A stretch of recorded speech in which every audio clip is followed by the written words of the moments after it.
আন্দোলন সংগ্রাম ছিল, আপনারা 17 বছর চেষ্টা করেছেন, হয়তো আরো 34 বছর লাগতো আর কি।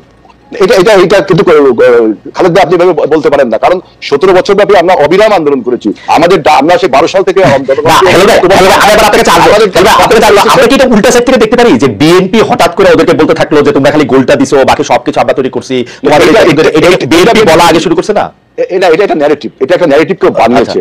কিন্তু আমাদের বক্তব্য হলো যে আমরা 12 সাল থেকে এই সরকার যখন ফ্যাসিবাদে পরিণত হলো, 18 সালে যখন মাফিয়ায় পরিণত হলো, আমরা 12 সালে জনগণকে ঐক্যবদ্ধের জন্য দেখেছি, কেউ আসছে কেউ আসেনি। 18 সালে দেখেছি কেউ আসছে কেউ আসেনি। 24 সালে যখন সবাই আসলো, তখন আমরা ফাইনালি হাসিনাকে বিদায় করতে সক্ষম হলাম। এখন এই দেখতে পাচ্ছি এরকম দেখেন, এটা জুলাই গণ অভ্যুত্থান, কিন্তু এই জুলাই গণ অভ্যুত্থানের পিছনে যে দীর্ঘ 17 বছরের মানুষের সংগ্রাম, রক্ত ক্ষয়, লড়াই, সংগ্রামের যে ইতিহাস রয়েছে, সেই ইতিহাসটিকে ভুলে গিয়ে একটি বাইনারি কনফিউশন তৈরি করেছে যে 17 বছর না বাংলাদেশ কাঁপানো 34 দিন, এটা একটা বলেছে। আর একটা বলছে যে কে মাস্টার মাইন্ড, তারপরে বলছে যে ছাত্ররা আমাকে নিয়োগ করেছে।